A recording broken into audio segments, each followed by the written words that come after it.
ইমাম আহমদ বিন হাম্বল রাহমাতুল্লাহি আলাইহি রাস্তা দিয়ে যাইতেছিলেন, রাত হয়ে গেছে, থাকার জায়গা নাই, মসজিদে থাকার জায়গা চাইলেন, মসজিদে থাকার জন্য জায়গা চাইলেন, কিন্তু থাকার জন্য অনুমতি মিলল না। কারণ সে যে জমানার সব থেকে বড় একজন আল্লাহর ওয়ালি, সব থেকে বড় একজন আলেম, এটা ওই ব্যক্তিরা চিনতে পারে নাই। সে বাধ্য হয়ে পাশের দোকানের একটা রুটির দোকানে গিয়ে আশ্রয় নিল। রুটির দোকানকে বলল, ভাই রাতের কিছুটা সময় তোমার কাছে থাকতে চাই, ঠান্ডা রাত, বাইরে থাকার কোনো সুযোগ নাই, তোমার চুলার পাশে বসে একটু আরাম করতে চাই। ব্যক্তি বলল, কোনো অসুবিধা নাই, আমার দোকানটা সারা রাত খোলা থাকবে, আপনি আমার পাশে বসে থাকবেন, কোনো অসুবিধা না। তো ওই ব্যক্তি রুটি বানায়, কাজ করে, যা কিছু করে, মুখে খালি আস্তাগফিরুল্লাহ আস্তাগফিরুল্লাহ বলেন না, আস্তাগফিরুল্লাহ আস্তাগফিরুল্লাহ আস্তাগফিরুল্লাহ, আল্লাহর কাছে গুনাহ ক্ষমা চাইতে থাকে, বলেন সুবহানাল্লাহ।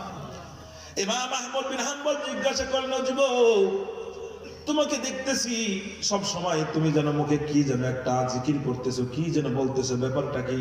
বলে, হুজুর, আমি সব সময় আস্তাগফিরুল্লাহ আস্তাগফিরুল্লাহ জিকির করতে থাকি, এর বদলতে আল্লাহ পাক রব্বুল আলামিন আমাকে এমন এক দৌলত দান করেছেন, এমন এক দৌলত দান করেছেন, আমি যখন আল্লাহর দরবারে হাতটা তুলে দোয়া করি, আল্লাহ মেহেরবানি করে তুমি আমার মনের নেক আশা পুরা করো, আল্লাহ আমার রিজিকের অভাব দূর করো, আল্লাহ আমার অমুক প্রয়োজনগুলা পুরা করো, আমার আল্লাহ পাক রব্বুল আলামিন তখন সাথে সাথে আমার দোয়াটা কবুল করে নেন, বলেন সুবহানাল্লাহ।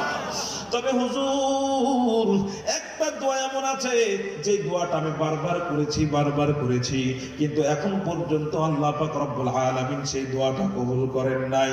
হুজুর জানতে চাইলেন, বাবা বলো কি দোয়া তুমি আল্লাহর কাছে করেছো, আল্লাহ পাক রব্বুল আলামিন তোমার দোয়াটা কবুল করেন নাই?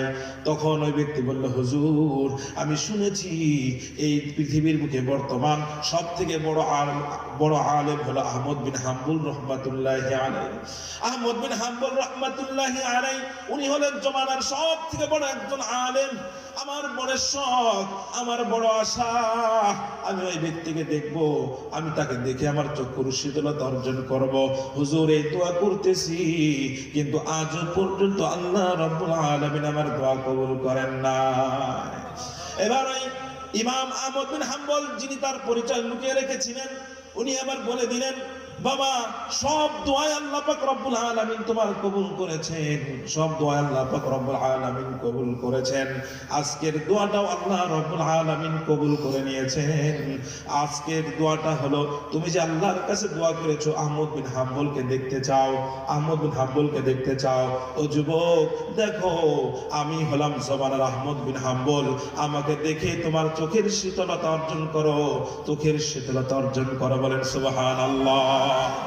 আমাকে দেখে চোখের শীতল অর্জন করো। তাহলে উনি যে এই মুস্তাজাবুদ দাওয়াত হলেন কিসের কারণে? ইস্তিগফার, নিয়মিত আমল করার কারণে। আমরা কারা কারা ইস্তিগফারের আমল করব দেখি তো ইনশাআল্লাহ। আল্লাহ রাব্বুল আলামিন আমাদের সবাইকে কবুল করেন, সকলে বলে আমিন।